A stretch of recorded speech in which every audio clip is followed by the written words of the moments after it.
સુરત જિલ્લાના અંબિકા તાલુકાના કુમકોતર ગામની પ્રાથમિક શાળામાં આજે કન્યા કેળવણી મહોત્સવ તારક ચિહ્ન તેમજ શાળા પ્રવેશોત્સવનું ઉત્સાહભેર આયોજન કરવામાં આવ્યું હતું। કાર્યક્રમની શરૂઆત મહાનુભાવોના હસ્તે દીપ પ્રાગટ્ય કરીને કરવામાં આવી હતી।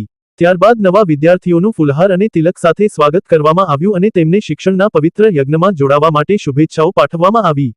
આ કાર્યક્રમમાં સરકારી અધિકારીઓ, ગ્રામજનો અને શાળાના સ્ટાફે ઉપસ્થિત રહી નવા વિદ્યાર્થીઓનું ઉષ્માભર્યું સ્વાગત કર્યું। સુરત જિલ્લાના અંબિકા તાલુકાના કુમકોતર ગામ સ્થિત પ્રાથમિક શાળા કુમકોતર ખાતે આજે આચાર્યશ્રી જીતુભાઈના માર્ગદર્શન હેઠળ કન્યા કેળવણી મહોત્સવ અને શાળા પ્રવેશોત્સવની ઉજવણી કરવામાં આવી હતી।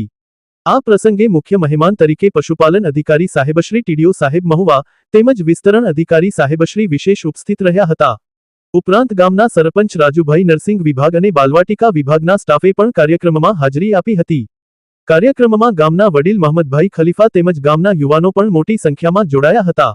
મહેમાનોના હસ્તે નવા વિદ્યાર્થીઓને શૈક્ષણિક કિટનું વિતરણ કરી તેમનું શાળામાં હર્ષોલ્લાસ સાથે સ્વાગત કરવામાં આવ્યું અને નિયમિત શિક્ષણ માટે પ્રોત્સાહિત કરવામાં આવ્યા। મહેમાનોએ શિક્ષણના મહત્વ પર ભાર મૂકતા બાળકોને નિયમિત અભ્યાસ કરવા તેમજ ઉજ્જવળ ભવિષ્ય માટે પ્રેરણા આપી હતી।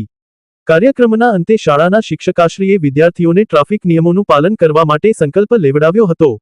કાર્યક્રમના અંતે બાલવાટિકામાં નવા પ્રવેશ મેળવનાર તમામ બાળકોને શાળા તરફથી શાળા બેગ અને પાઠ્યપુસ્તકોનું વિતરણ કરવામાં આવ્યું હતું। સમગ્ર કાર્યક્રમ શાળાના સ્ટાફ અને ગ્રામજનોના સહયોગથી સફળતાપૂર્વક સંપન્ન થયો હતો।